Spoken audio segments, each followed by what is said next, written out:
Their pickup line was like, well, if you close your eyes, it's just like the New York Times. I wanted to go home with you. I wanted to stay true to the cause, but look what we're living in. It's war on the East Coast, it's war out west. Welcome to the 3% Podcast. This is Chad Post from Open Letter Books. I'm here with Tom Roberts from New Directions, who is still in California, but will be back shortly, I assume. Yes, Sunday. Oh, okay. So by the time this goes up, you'll be on a plane, maybe. Probably. Close to it. So we had a couple things that we wanted to talk about today. Three things in particular. And I think rather than introduce all three, we can just kind of segue from one to the other. And the first thing that we wanted to talk about was an article that you wrote for Publishing Perspectives called "Why We Need Independent Bookstores More Than Ever." I would like to start by saying that I did not write that title, and that was not necessarily the point of why I started writing it. That, of course, ends up being what everybody gloms onto. But this was all in response to Amazon's ridiculous letter. Which we did not talk about on here, did we? No, I think, we haven't had a podcast. Okay, I couldn't remember if that happened right after our last one or right before.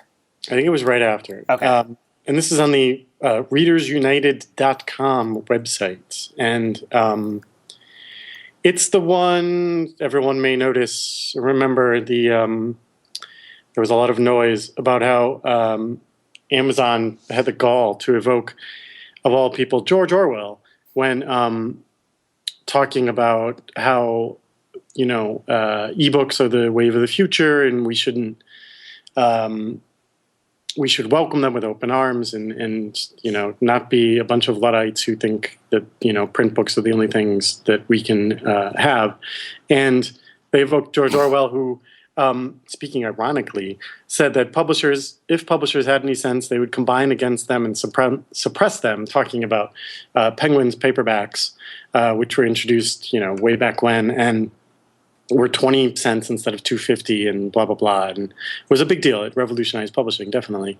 But his quote actually comes from a essay that he wrote for Penguin years later, praising the paperbacks and saying that if any other publishers had any sense, they would collude against them. Anyway, boneheaded mistake on their part. Just, context matters. Anyway, this is a long letter, and I'm guessing a lot of people have already read this. But what I found interesting about it was that it seemed to me to be an argument on behalf of ebooks not sitting alongside paperback books and hardcovers, but supplanting them entirely. And this should be frightening to bookstores because it's not that they want to just sell books for less from their website, which they already do, which, inadvertently puts bookstores out of business and gives them a monopoly, which they pretty much already have. Despite, independent bookstores thriving, lots have gone out of business. People, in response to the post, did talk about how there are more bookstores than ever, but I don't know. I feel like a lot of those are probably specialty bookstores and, they're probably smaller and all of that sort of thing. Anyway, to me, what stuck out was that Amazon just really wants everyone to embrace ebooks and sort out the pricing thing so that we can all just love ebooks to death, which would totally put bookstores out of business. Not just, by undercutting the price, but by making ebooks the only things that anyone wants, and they have something like 85% of the market share on ebooks. It would just knock everyone that isn't Amazon completely out of business. And if this is their goal, if their goal is to really change everyone's mind and get them reading ebooks, this is terrifying. I don't even know if it's like their goal, but there's a lot of people that love the ebooks in the ebook business. Not even readers. I mean, like I'm on a listserv of Read 2.0 listserv of people who are involved with anything digital and publishing and books, and there's a lot of people on there that are always launching new things to try and create and make it easier for people to buy and read and sell ebooks. Well, that's great, but Amazon's got it all figured out. Yeah. I mean, the idea that you're going to compete with Amazon on that front is just ludicrous. I mean, you click on a button, and because you're a registered customer, it goes to your credit card, and their system, their technology is so advanced that it just magically appears on your reading device without any hookup, without any further clicking. I mean, it's a really seamless, beautiful thing if you like that kind of thing. I really don't, but there's that.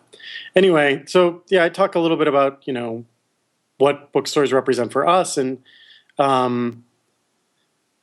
what it's the long argument, the complicated argument on behalf of bookstores for publishers like us has always been that booksellers are what count, not that there are these physical spaces, but the people who tend to work in independent bookstores read the books, recommend the books in a way that we can't because we're too far removed from the retail outlets. And all of our marketing and publicity efforts are great, but it's often, the person in the bookstore that does the recommending and puts books in hands and develops a relationship with a customer over time that will enable them to recommend, especially weirder, more, less mainstream books like we publish. And for us, it's really important. I mean, like 30% of our revenue comes from independent bookstores as opposed to the chain stores. So it matters. I think the big publishers, and I think they would never admit this in a million years, treat independent bookstores as sort of, window dressing. They're there to get people interested in books, remind them about books, but then they don't care if people go and buy them from Amazon, which they're happy to, it's a showroom. They don't care. And for a lot of books, that's fine. But it operates that way for readers as well. But for us, we totally depend on those booksellers to recommend the books. Anyway, so that's what my piece is about. I don't know what else stuck out to you or anything. One of the things that you bring to mind, there's what's his name? Patrick Nolan, who works at Penguin. You know him, right? Yeah, I used to work with him. Yeah. I worked at Penguin, So he was in Italy once at the Torino Book Fair when I was there, and they were talking about essentially, because I think every publishing meeting ever and or panel involves Amazon in some way. And I think they were talking about Amazon specifically and ebook sales and whatnot. This was a few years ago too, but he was talking about how even though independent bookstores don't represent a huge amount of the sales portion for Penguin, they do represent a lot of the sales and marketing budgets, because you do spend all the money on having reps go out to all the stores, keeping all of that in place. And he talked about it more as in similar ways that you're talking about it. The independent bookstores are sort of the driver, that they get people excited and interested, and then that becomes a book that people want to buy, and they may buy it elsewhere. But that initial the bookstores are in a sense a petri dish where you can get momentum going for a book or get it out there, and then it can take off and sell a lot more copies at a variety of different outlets. But that they were really important to even the big publishers because they were that thing, that it was a human instead of an algorithm that was sort of recommending stuff. Which is true, but that's money spent on behalf of Penguin that doesn't necessarily ever, if those sales don't happen in the store, that store is not going to stay in business. Oh, right. Okay. Yeah. But you know what I mean? So yeah. Penguin's spending the money to market in bookstores, and yes, they do a lot of things that your average reader doesn't even know about. But I don't understand how that's really ever going to keep bookstores in business. Yeah. I don't see where Penguin can say that they're actually supporting books by spending all their marketing budget on bookstores. It's just that it was a much higher percentage was spent on that than on online stuff, for instance.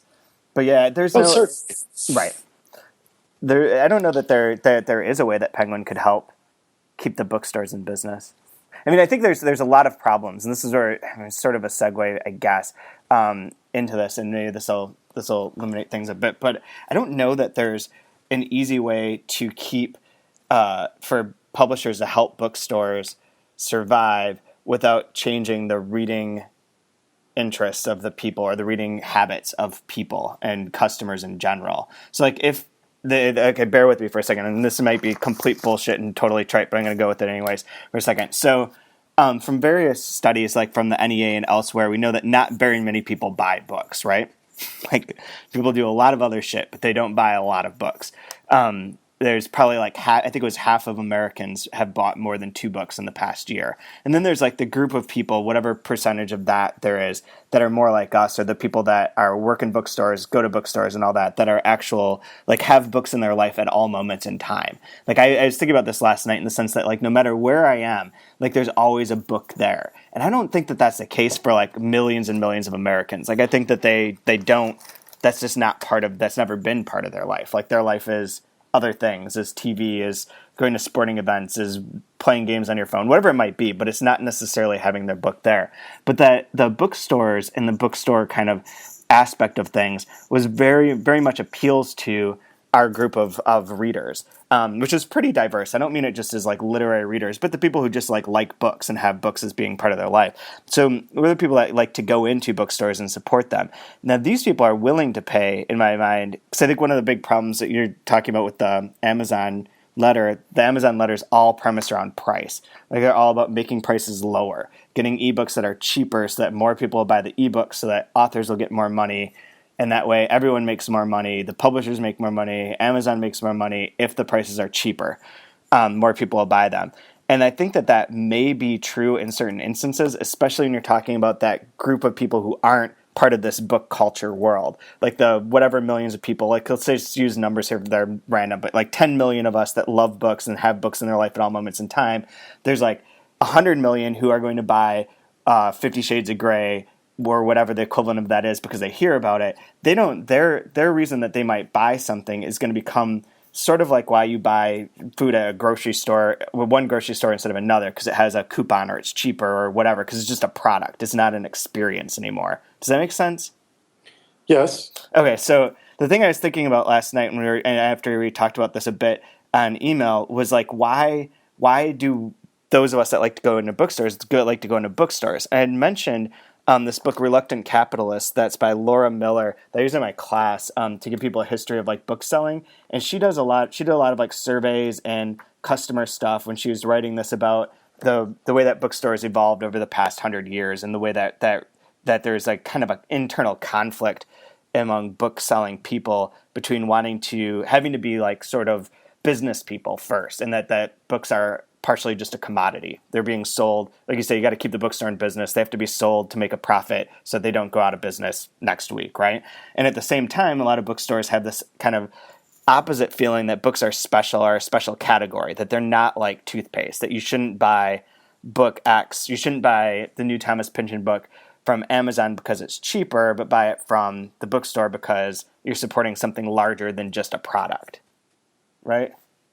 Right. It's a little bit like, and, I talk to my girlfriend about this all the time because she has an art gallery, and, the cost of art fluctuates so much. I mean, you can have an artist who, you're selling his paintings for $10,000 one year, and all of a sudden, he's talked about and he's popular, and you've got dozens of collectors and museums and people lined up to buy it. You raise the price. Right. We can't, because they're one-of-a-kind objects. We can't do that. We're selling a copy of something that is art, but it's intentionally reproduced, as many times as people are willing to buy it. And so it's tricky to sort of convince people that they're buying into a larger thing, which is the support of arts and letters, right? Right. So it's a very complicated thing. And over, the last 100 years or so, like you're talking about, the mass production has become so cheap. And, Amazon feeds into this a little bit. They've made the price of books so cheap that they have sort of become devalued in our culture. But they've made to put a somewhat of a fine point on that, they've made the perception of what a book is worth lower. Like the book is still, the list price is higher than it's ever been before, but the perception of what you should have to pay for a book is lower. Right. But this is where I was going to try and like separate out Amazon a little bit. And in this direction is that there are the people who are going to just buy things from Amazon for whatever reason, because of price, because they see it as that, whatever else. And then there's a group of people that like to that I think that you include yourself in as well, that like to go to actual stores and purchase things in that way, right? Like and part of it, there's various motivations for that, I suppose. But I was thinking about in terms of just like what you like to go when you go into a bookstore, what you like about it. And I was trying to think of it as not someone who's like been in publishing for 15 years and now it's all sort of jaded and cynical and know all the books or see all the things. It's not the same. But in this book, This Reluctant Capitalist, she talks to a lot of people. And basically one of the things that comes clear is that people, customers, and this is why Barnes & Noble is so successful in their kind of standardization of a bookstore area, don't care so much about booksellers. They want them to like know where the books are located and clerk them well. But they don't really care about their opinions or anything like that. They much rather just have a place that's clean, that has good coffee, the right kind of music, the nice book chairs to sit in that you can like experience, and the books that they want that are there. And I was thinking that to myself, like even when I was a kid, like I think that I like something a little bit different in bookstores in the sense that it was more of the selection and the people who worked there. Not so much that I wanted the people who worked there to be able to give me recommendations. Like I think we talked about that too, that I just don't, there's not a lot of them that I trust or want to like go into a random bookstore and be like, oh, you're an indie bookseller, I'm sure you're going to be able to tell me what the best X book is or recommend something. But for customers that when I did have various local bookstores that I went into a lot of times, there's that kind of rapport that gets built up and that people recommend things to you that are genuine and valid. But more that I think that a good independent bookstore, in my opinion, is one that has like the right selection. Like obviously it's not going to have everything like Amazon does, but it has the right selection, and that's sort of reflected in the buyer's decisions and the individual like sort of section managers of a sort. Like if there's someone in the store that knows a lot about mysteries and is making sure that the right mysteries are on that shelf. If I don't know a lot about mysteries, but I go into that store, if there's the right sort of ambiance and sort of personality for that store and the right sort of people, like I know that these are the mysteries that if I want to read one, these are the ones that I should be looking at or considering to read. This is very long and long-winded, but basically I think that there's something that's not why you would buy something on Amazon, that this is something sort of different. That there's a reason that people go into bookstores that is a little bit more of a culture thing, and that the reason that bookstores should be enforcing the positive instead of worrying. I mean, Amazon's trying to undermine them in the ways that you've articulated and pointed out, but there's a lot of like other forces that are also fucking with bookstores, in particular their like landlord issues. Like the fact that they are brick and mortar is always problematic. Like how many bookstores do you hear about in any given year that go out of business because they can't, their landlord raises the rent and they can't afford it? Like especially in New York, that seemed to happen all the time, like a couple of years ago. And like that's a huge problem. And so like keeping them in business and finding the right amount of money so that they can stay in business kind of revolves in my mind around figuring out what the bookstore is offering that is of value. Like why do you go and pay? Like I have any choice to go into like Left Bank Books in St. Louis and bought like $100 worth of stuff. I could have bought those same exact books from Amazon for like $70. Or 50, but I really wanted them there because they had the right selection of stuff, the right sort of vibe for it. And emphasizing those things in bookstores, I think, will help them to continue to stay afloat, even though lots of people are trying to push this e-thing in ways that are like starting to become very hateful to me. Right. I mean, when I say booksellers and what I like, because I don't want recommendations either. I mean, quite honestly, I don't know any particular bookseller well enough, and nor do they know me well enough to recommend a book that I should read next. That's just crazy talk. I don't want anything to do with that. But what you're talking about, how a store is curated, and to me, the best independent stores are curated, and you don't walk in and just see what you would find in a Barnes & Noble on the front table. To me, that's just a small version of Barnes & Noble, and that's not interesting. But when they're curated, like you're talking about, where you know you can walk over to the literature section and you'll see, you know, a bunch of translated stuff in there, and you'll see, you know, some offbeat sort of American stuff in there, not just, you know, row after row of John Irving and right. Whatever else. Like, not to pick on John Irving, a little bit, but just, you know. That's what you want. And that's, to me, when I find a store that I like, that's what keeps me going back, is knowing that they have things that I have read and liked, and that they'll have other things, in that same vein, because somebody there cares. And even if they don't have my specific taste, they're aware of their sort of demographic that, includes me, if it's not exclusively somebody like me. And right, those are the stores that survive when they're competing with other types of stores. And then the other type of independent stores that do survive are the ones where they're the only one in town when there isn't a Barnes & Noble. But they do end up becoming a sort of Barnes & Noble, even if they're, not quite as generic feeling. I mean, it is kind of the same thing. And I'm glad that those survive as well, because I want people to be able to go and buy things. And a lot of times those stores have space and, fill out their sections and do put interesting books in there. And, I'm glad that they exist and that people who do enjoy that kind of thing like you're talking about can go and find that and don't have to rely on an algorithm. It's just a lot of people like what you're talking about, because they don't want recommendations, because they just want, a little bit of curation. You can now get that on Amazon, unfortunately. And they'll, you liked this, you'll also like that. Their algorithm works pretty well. I'm not saying it's perfect, but, you go click on 2666, they'll show you a bunch of other books that, we've probably both read and liked that come up in their search engine. So they're trying to have things curated on their end as well. And to me, this is what's most important about independent bookstores and, bricks and mortar bookstores is the curation. This thing about how people want coffee and chairs, and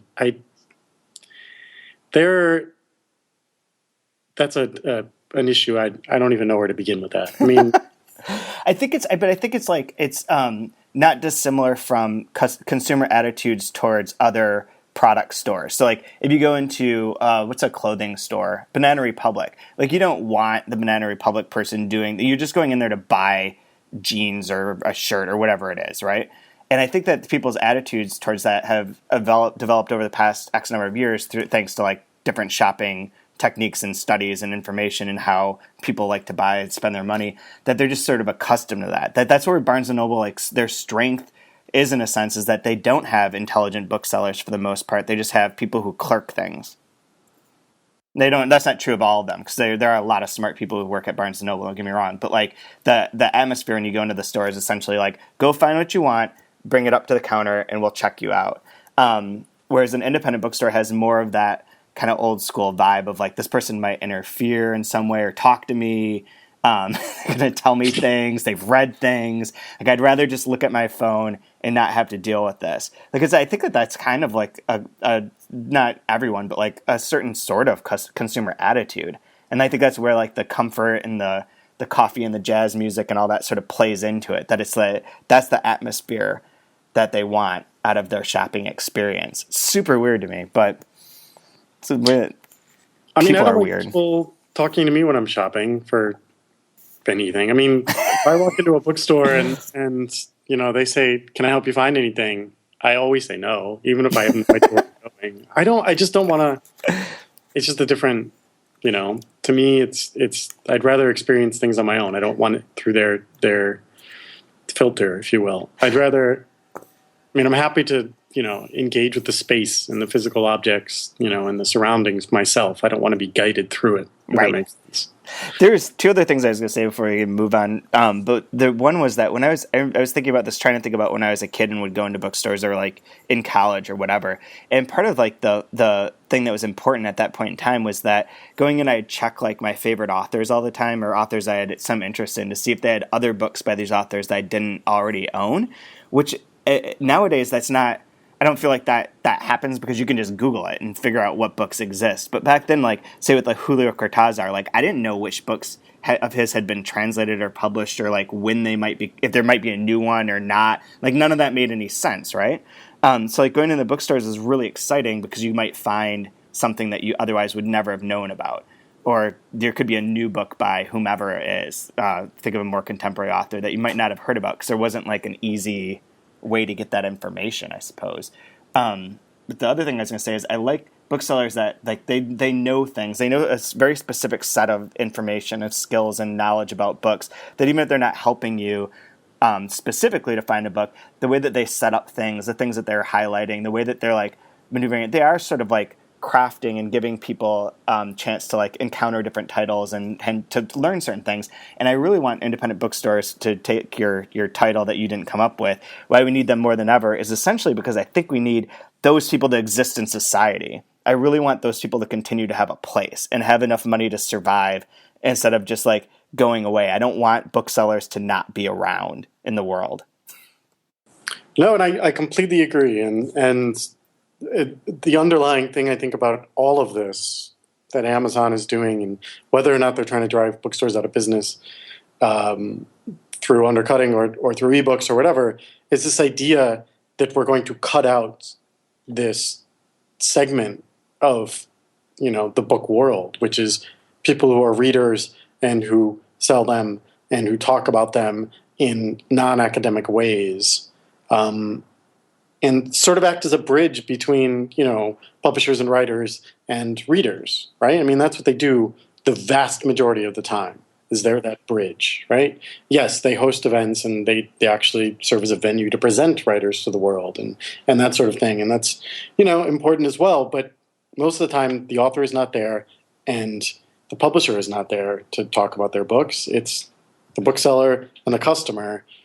And yeah, they're the people who love these books and talk about them. And yeah, I would hate if suddenly, bookseller was no longer a career option or a business opportunity. If that just disappeared, that would be a shame. And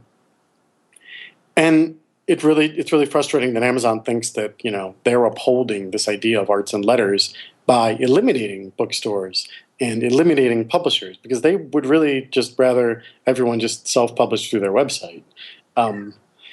It's really frustrating that they don't value everyone in between.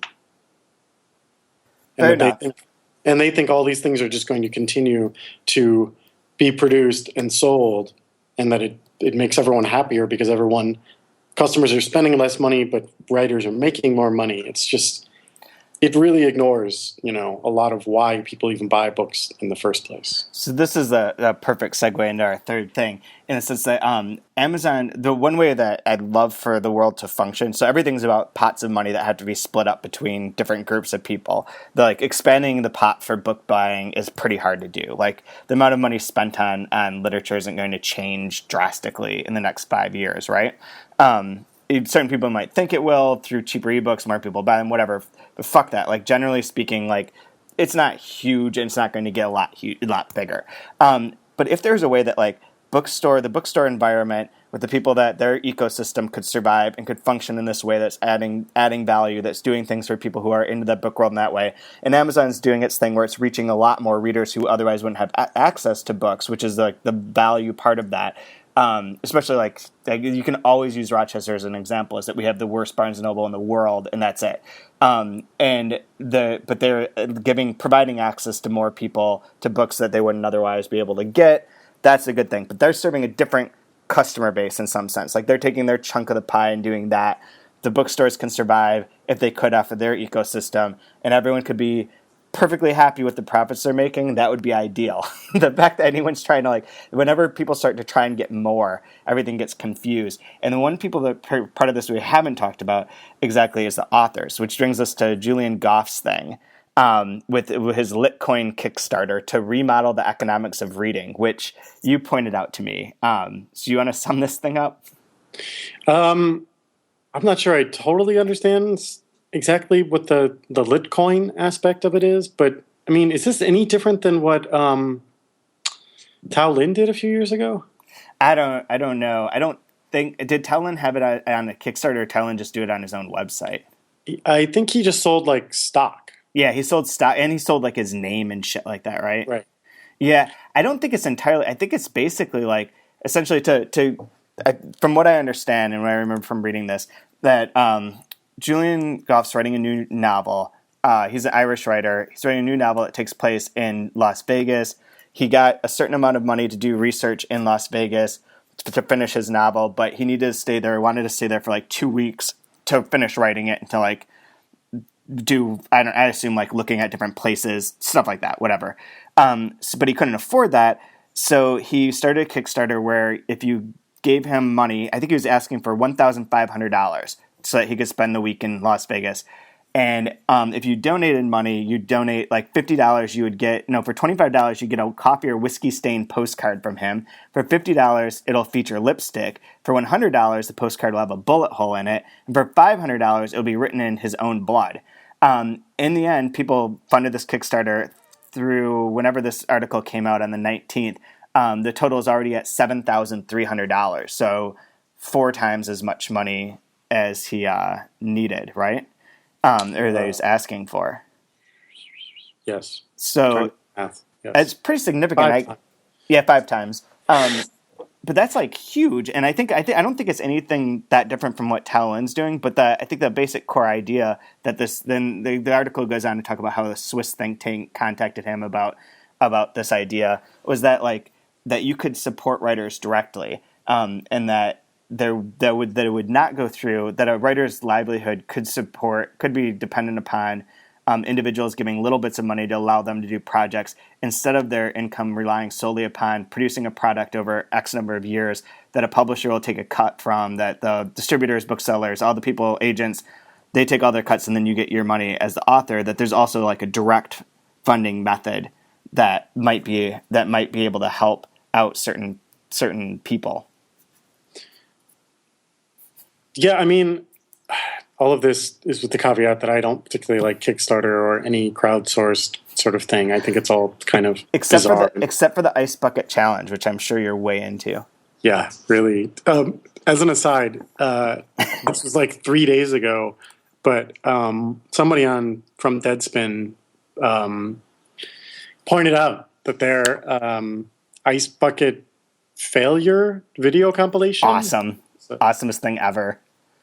1.5 million views within like 3 days. It's hands down the most viewed thing on Deadspin this year. Like, not even close. That's brilliant. And there's nothing to do with sports. I watched that video. I did too. It's fucking hilarious. It's good stuff. I like how it's like the ice bucket, like one way that you can get ALS is by bashing your head with heavy objects. like that. Actually, that's not a bad metaphor for what's going on here, the ice bucket thing. Because what gets lost in it all is, the whole point of the thing. Do you know what I mean? Like, people are now doing the Ice Bucket Challenge to do the Ice Bucket Challenge, not because they give a shit about ALS. And I think this whole idea of like supporting writers and all of that, it just through this, as opposed to buying their work, it just seems like it's, for certain writers, this probably works out great and, they're happy to interact. So many writers don't want anything to do with this. And, I see this in, again, in reference to the art world. A lot of collectors will fund projects that artists are working on that require, materials and time and sort of things like that. And I'm not saying all collectors do this for this reason, but there does seem to be an element of they're basically buying closeness to the artist. They want to sort of attach themselves to the artist themselves, even if it's just, they feel they have access, they can call them up and get drinks, or the next time there's a party and they're both there, they can act all chummy and look, I know an artist and that sort of thing. Which to me, like, now Julian has to sort of recognize all these people and thank them, and really, what did they do except give them some money? And you know what I mean? Like, he's still the one who's got to write the book, and I don't know. I feel like it diffuses the artistic effort and value of what he's doing a little bit to sort of allow other people to sort of play this role in it. And I'm not saying I support the idea of like the suffering artist or whatever, because that's not necessarily a good thing either. But I don't know. I would not be willing to throw myself out there like this and sort of rely on people and then feel indebted to them. And I don't know. It just creates a lot of a weird relationship to the public, I think. I think that's sort of mediated by him giving them a specific thing. Like the bullet hold postcard. Like, It's no longer like it would be different in my mind if he were to say, if an author were to say, I need money for a trip, will you please give me some money? And someone gives them like $500, someone gives them $100, someone gives them $50, and they're just like, come on, friends, I need to go to Las Vegas to do this research. Please give me money. But where he's saying like, I will give you this specific thing in return. It's no longer. It's like sort of separates it a bit in my mind from like impacting his book. Like I think his book. I think there's if I remember right in here, like it's basically written. It was just like a final thing. The trip wasn't just to like write the book as it was, but to work on a draft or the next draft of it or something like that. I might be wrong about this, but I don't know. In my mind, it was sort of like that. It was like the fact finding, like, okay, I've written a book. I'm in Ireland. I wrote a book about Las Vegas. I better go check some of this out. So I need to go for a week to make sure that X, Y, and Z are in the right locations, that this makes sense, that kind of thing. And that being able to afford that trip is probably difficult. I mean, it's difficult for anyone, especially if you're overseas. And to like give out pieces of something for that it makes it less weird to me than it does if it were just like asking for money. Yes and no. I mean, I don't know. Look, as much as I value art and all of these sort of things too, I mean, we do live in a capitalist society. And, there's a thing in here where he says, as a society, we really value our most original storytellers, the men and women experimenting with literature, forming the future. We give them really high status, but no money. Advances for weird, interesting books have evaporated, said Goff. Their choice now is write and starve or work purely for money full-time and have no time and energy and headspace to write. That's a market failure. I don't know that that's a market failure or that's the market. Yeah, well, I think that other countries have, and which is weird, because I know that he is Irish, but and I know that Ireland does this. But like one of the things that I think that I do greatly support and that I think would be fantastic is if a place like even the U.S. or we'll use the U.S. as an example because it's the easiest one. If instead of spending whatever quadrillions of billions of dollars on the Defense Department and the Pentagon and everything else, if some of that money were given over to grants for artists. Like in Ireland, you do get, or other places, after you've written X number of books or you become X successful, respect in this way, you get $10,000 a year from the government as like a subsidy to continue being a writer as long as you continue producing work. That sort of system I'm very happy with. I would like that to be the market in which people that are necessary, that are doing something that is vital and interesting, however you're going to judge that. This is more complicated, but like people who are like legit writers that may not be supported by the marketplace because the marketplace is weighted in various ways and all the things that go along with that, got some support that just helped them out. They were sort of underwritten to a small degree. Like we pay enough professors that don't do anything worthwhile. Like we give some money to like writers who actually do something that's more valuable. I agree, and France notably totally supports their artists in all of these ways. All the Scandinavian countries too. Yeah, and I totally support that. But I don't know. It's tricky when you say that I deserve more money, basically, because I'm doing something experimental, and it's hard. It's a really tough thing to sort of decide who gets the money and who doesn't, and how much a government is required to do these things and all that sort of stuff. I mean, there would be a whole conversation of how you break it down, but I basically was just thinking of like John Grisham doesn't need money. Or James Patterson, to use a good example, doesn't need the government to fund him to be a writer, right? Like that's not necessary. But someone like who's like a mid-list author, Amelia Gray, we'll use, might. She's writing things that are interesting and very well respected and win awards, but she might need $10,000 a year. That's what I mean, like the difference. Not necessarily like super obscure, but like whatever. That there's a certain group of people that obviously don't need to be funded, don't need any additional income. Well, obviously, but yeah. Cut those out. And then like there's a bottom part. You say, okay, Amelia gets money because she's doing something great, but the unpublished novelist who's writing something totally experimental, I don't know, dude. Most of the places that have these things base it upon people who already have had some degree of success. So you can't just be like an unpublished novelist, but someone who's written 3 books that X, Y, and Z. You apply as a project or as a person. I think Canada does a lot of stuff with this, with film stuff even, that you can get funding for the movies that you're making as long as it's like continuing along your career path. Like there's ways that you could put in different markers to like to break that all down. But I feel like that market I'd rather support than what you're saying with this one, where it's an individual asking for money for X, Y, and Z.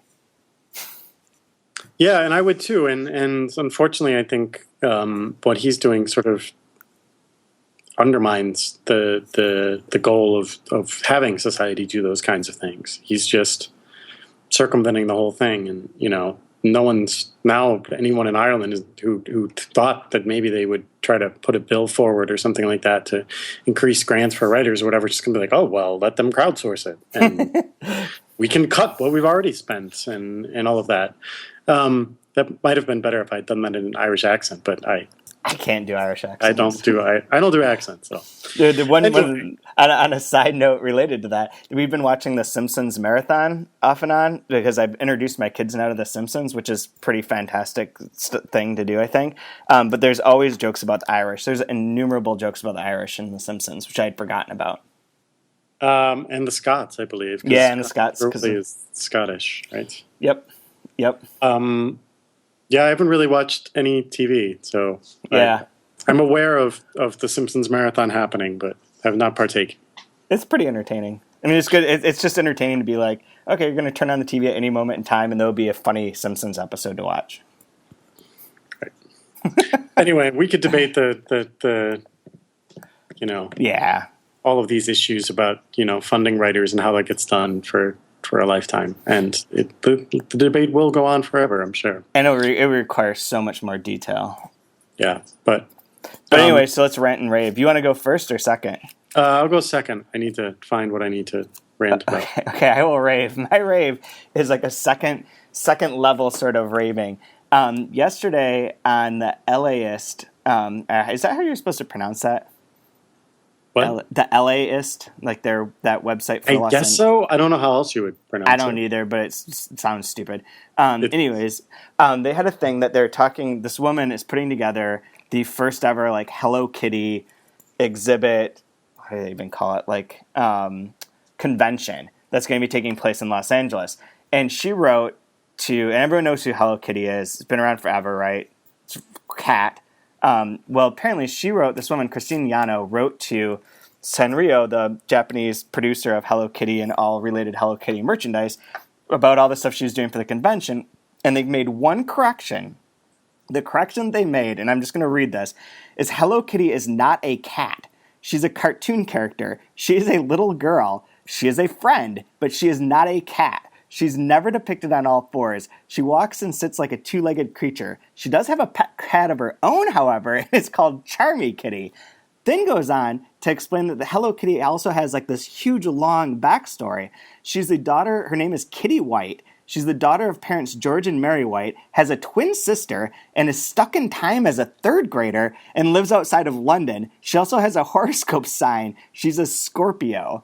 And when they asked why Hello Kitty doesn't have a mouth, Sanrio said that's because Hello Kitty speaks from her heart. She's Sanrio's ambassador to the world and isn't bound to any particular language.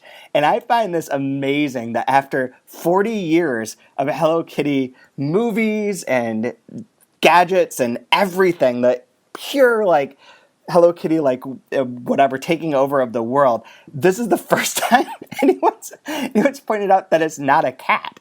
Like, this seems to just come out of fucking nowhere. Just be like, by the way, not a cat. It's a person. Here's her backstory. None of this was in any part of like the other movies or comic books or anything that existed for Hello Kitty. It's just like out of nowhere. Fucking Japan, man. Japan. This is a rape for Japan. All right. This is my California. I don't know if we mentioned this in the last podcast or at all in this one, but I'm actually in Joshua Tree, which is what's called the high deserts, up above the Joshua Tree National Park, about 2.5 hours east of Los Angeles, and it is very hot, but the altitude is quite high. anyway, if you drive about an hour and a half south, down onto the border between Riverside County, which is where Palm Springs is, and Imperial County, which maybe we've all heard of simply because of William T. Volman's really long book about Imperial County, which borders Mexico. Mm-hmm. There was a place called the Salton Sea. And we drove down there, and oh my God, is it the most depressing place in the world. But my rant is about the California Development Company, who are responsible for the creation of the Salton Sea. It is not a natural lake. It was created when they tried back in 1900 or so to divert water from the Colorado River, which flows into the Sea of Cortez in Mexico. They wanted to divert some water over into Imperial County, into the basin there, so that farmers could grow crops. And because it's very dry out here, so there's no water, and they wanted to divert some from the Colorado River. So they built all these dams and canals and, sort of diverted water and blah, blah, blah. Then they had a little bit more rain than normal. And all of this rain and snow melting from the Colorado River all sort of coincided. It burst through the dams, overflowed the canals, and started flooding the basin where they were growing things. They tried to fix it. They were too slow. The railroad company got involved and ended up flooding the basin, which then resulted in the Salton Sea. Oh, by the way, a Native American reservation got submerged in the process. So good for us. Anyway, I'm just ranting about the stupid California Development Company and their idiot idea to divert water from the Colorado River and their inability to properly regulate how much water was going over there into these canals in the creation of the Salton Sea, because now it is an ecological disaster. There are no outflows, so water just flows into this lake and doesn't go anywhere. And it's so hot and sunny that it just evaporates. And that means that it just keeps getting saltier and saltier and saltier. It is now a higher salinity than the ocean. Very few fish survive. If you go to the lake shore, you walk across, you might not notice it at first, and then, you're sort of stepping on what look like broken seashells or something. It turns out that there's, 100 yards width around the entire lake of dead fish bones that have been bleached white. Jesus. You're standing on fish bones, and they're just everywhere. It stinks. Nothing can survive. The place, it is like the highest rate of unemployment in the country, or certainly in California, and I'm probably really high up there in the country. It is one of the most depressing, everything is just gutted. It looks like, post-apocalyptic landscape down there. There's no one living there. House is just abandoned. It's really, really sad. And this is all because of humankind and our folly and our thinking that we always knew what we were doing with the environment. So screw you. With anything. Oh, God. So, and on their Wikipedia page, apparently there's some sort of project that they maybe approved in 2008. It's unclear. Or maybe it's just a draft of a project that would cost $9 billion over 25 years to propose a smaller but more manageable Salton Sea. Construction on the project would be completed by 2035. Yeah, apparently this requires the influx of more water. And like an outflow, like you were saying. Yeah, they want to go all the way to the Pacific, somewhere near San Diego, I'm guessing. And so there would be it would regulate the salinity for one, but yeah, it would also, bring back in some oxygen and all these sorts of things that are necessary, which it's crazy. And problem is they can't afford that. I mean, there's no way they can afford that. And so what they do, instead of they can't let it dry up, by the way, which would seem the wise thing to do at this point, right? Just let it dry up. It was a mistake in the first place. Just let it go. They can't do that because if they were to let it dry up, the silt at the bottom that has been washed down from, Colorado River and what's in the surrounding areas and all of that, the dust that would be created from this wet silt at the bottom would be toxic. And so it would start blowing all over Southern California. Of course. So they have to keep allowing all this water to go in there, but they can't do anything to make the water more livable for any sort of creature. Oh my God. Yep, it's a disaster, and it's all. Jesus Christ. Anyway, that's my rant. Don't make lakes where they don't exist. That's a good idea. Anyway. Hey, we were going to mention. I also have a side rant, if I may. Yeah. Our readers who should email and to talk to us, perhaps, much like my friend Doug, that email I forwarded you. After I didn't reply to him. After you had ranted about coffee shops. Doug Singleton, who works at McNally Jackson, recommended that you watch Seinfeld's Comedians in Cars Drinking Coffee and how they rant about all of the things you had ranted about. This is quality interaction with our listeners. This is what we need. We need more of that. And so to spur this on, we are announcing here that we're going to talk about Bolaño's last book, and I know, whatever. Just take that at face value. A Little Lumpen Novelita, which we're publishing in about 3 weeks. Copies are in. I've read it. I don't know if you've read it yet, but it's really good. But I got it yesterday. So we're going to talk about that, and because we don't do enough of that, actually talking about specific translated books on this podcast. But if anyone would like to ask a question or make a point or something that we could address in the course of our conversation about the book, please do email us. Chad will put it in the post for this podcast. We'd like to hear from you. And tell your friends to listen, damn it. We need more listeners. Yeah, more listeners. And exactly. So we should pick a date or say a date now that on like September. What do we say, the week of the 22nd?